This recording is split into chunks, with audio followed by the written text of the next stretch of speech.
Sniper.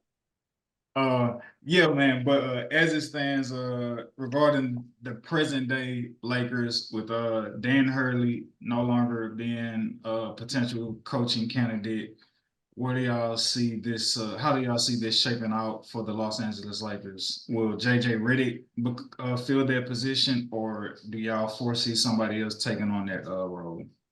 It's bad, man. I don't see anybody other than Hurley who would have made us championship caliber tomorrow, right? So with that being said, it just kind of looks bad because even with the JJ Redick hire, I don't trust that he has the acumen to go up against a Greg Popovich, and that's just for starters. And then we move into all of these different great coaches. I don't know. At this point, it's like LeBron should be player coach. I mean, at this point, that's Um, what it's getting to. Feel like LeBron, shoot, man, he should be the coach, in my opinion. I'll keep it short. It hasn't happened in years. Bill Russell was the last person I can think of that was a successful player coach with the Celtics. And I mean, why not? I feel like he's at the age. I feel like he's played the game long enough, and I feel like that would be a nice entryway if Bronny were to get somehow be on the Lakers team with him. So that'd be dope. Um, I I'm of sound mind and sound belief that Dan Hurley wasn't pushing the needle for the Lakers to be in contention for an NBA championship because I'm not too sure that college success is predicated off a direct correlation to NBA success. Those are 18-year-old kids. These are 30-plus-year-old men. And I don't know if that same message resonates in the same strategic way you galvanize and get people to come together. I don't know if I'll take it back to the meme of Hurley and a player, hyping each other up after a win, and Hurley like kind of low key like slaps him in the face. If y'all remember that meme, was having a conversation with somebody about that actually earlier today, and bro, you do some shit like that to LeBron James, I don't know if you have a job tomorrow. So, it's just small, nuanced things like that that you don't really think it's a big deal, but it's really a huge deal in regards to how you connect, with people. Um, so, I don't know if Dan Hurley was the answer. I think it was a Hail Mary play that didn't work. And I do think it was a tad bit embarrassing, but, hopefully the Lakers can find somebody of equal footing or stature that LeBron respects.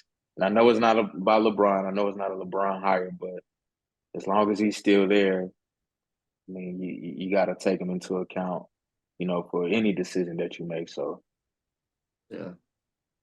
Yeah, I mean, man. Hurley why ain't can't the we just answer. address the elephant in the room? Why can't it be about LeBron? That's what it's been about the last couple of years. Whoever stays or comes or goes, it's about LeBron James. Like, just address the elephant in the room. Let the man be. That's why I say let him be the coach at this point. It's like He's he's 5 years gonna away from hire his and pension. fire. So I guess they're interfere with some money, basically. I mean, at this point, yeah, it'll mess with some money, I guess you could say so. But Who the I Lakers need mean, to draft is Rob Dillingham, and I know that don't have anything to do with coaching search, but but with um, that being said, I do feel like JJ Redick is the next best thing to LeBron James being the head coach, just from his inexperience of actually head coaching anybody, and LeBron his relationship with LeBron. So you might as well have JJ be the head coach because that's you like don't the next best thing to him being the coach without actually having the title and messing up his pension. you don't think it's a nepotism there with him having a podcast with LeBron James and seeing how that would be perceived externally by other players? Like, man, coach do a podcast with Bron once a week. Like, he gonna get on there and talk about, you know what I'm saying? Like, I just don't see This is still in a LeBron James. I've thought about that dynamic, Izzo, but you can finish. I wanted to go after. I I wanted just to. don't think in a perfect world, I don't care who you are, bro. That don't fly. Like, you can't be best friends with the coach to that extent to where you get money with the Mhm. nigga off the court. You know what I mean? Y'all got it just Magic makes for Johnson a did it weird with Bus. dynamic in regards to like hierarchy of how authority is perceived. Because all it takes is for LeBron to blow off this nigga JJ Reddick one time as a peer, and then everybody else like you don't respect JJ like man, this nigga too. You know what I mean? But that's how people think, right? Like, man, if he ain't doing it, I ain't gonna do it either.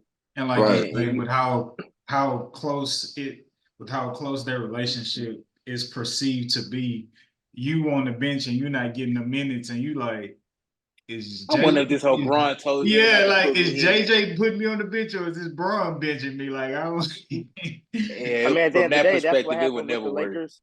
That's what happened with Lakers in the '80s. That's exactly what happened. Magic Johnson had a relationship with owner Bus, and it got to a certain point where if he didn't like it, they go, and they won championships out of it.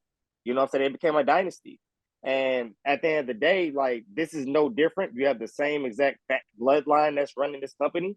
So it's just like I think it's a bit different because free agency was different back then. You looking at a time where Lakers came off a championship and then they got the #1 overall draft pick. There's no way in hell some shit like that happens in today's day and age, which I think was again a lot of stuff back in the golden ages of startup and leagues and stuff like that. You had a lot of BS going on like that. Teams that come off championships and somehow, some way, they end up with a #1 pick, right? You know, i.e. the Lakers getting Michael Cooper and still having Kareem Abdul-Jabbar, James Worthy, Magic Johnson, so on, et cetera, et cetera. But in the great words of Lil Wayne, okay, you're doing your thing.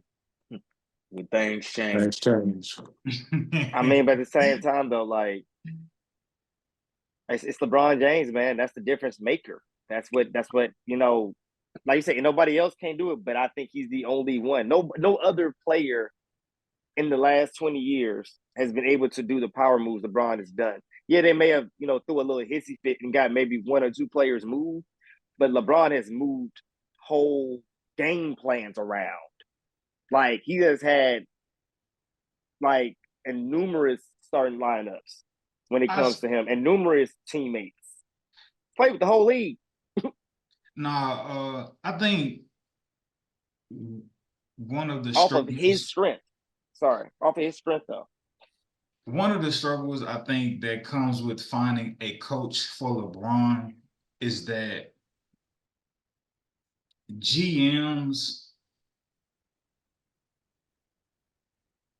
I don't know if you want to say take for granted how great LeBron is. And I say that meaning you feel like, just throw any coach in there. We got LeBron, like LeBron to figure the rest out. And I feel like that's how the coaching has like been as it relates It's to, selective. yeah, it's just like, we just need somebody to fill this position. Like we won't necessarily go over and beyond to try to really like get a stout, well-renowned head coach, um, well experienced who has a great resume. We just gonna find somebody. Okay, you respected around the league. We'll give you a chance because you got LeBron. You got LeBron. You feel like as long as we got LeBron, the rest will figure itself out. And then when it doesn't necessarily figure itself out, you want to turn and point to the coach. And it's just like, had you did your due diligence in finding like, Properly vetted this man. yeah, probably vetted the guy and like made sure like he had what it took for the X's and O's and not just rested your lawns on the fact that we got LeBron James. You wouldn't necessarily you wouldn't see so many coaches, the high turnover rate with coaches who've tried to coach Mhm. LeBron James. And I mean, and even somebody who won a championship in Frank Vogel, like he wasn't even safe. You would think a championship would give you some type of like pedigree or tenure, to I where it's, don't believe Vogel was bad, man. I really don't. Like, um, I think AD got lazy that year after they won it and came Mhm. back and messed around and cost Vogel his job potentially. But I think the only way you can right this ship, um, go hire Mark Jackson. Go hire Mark Jackson. Go get somebody LeBron. Well, man, with all due respect, they would not hire Mark Jackson, and I forgot why. The comment he made during the finals Nah, about nah, About his nah, hitting wife. nah. Savannah Yep. out the park. Nah, I don't Knocked want this that out nigga the coaching park. me. He talking about hitting my wife out the park. No, nigga, no. Respectfully. Nah, bro.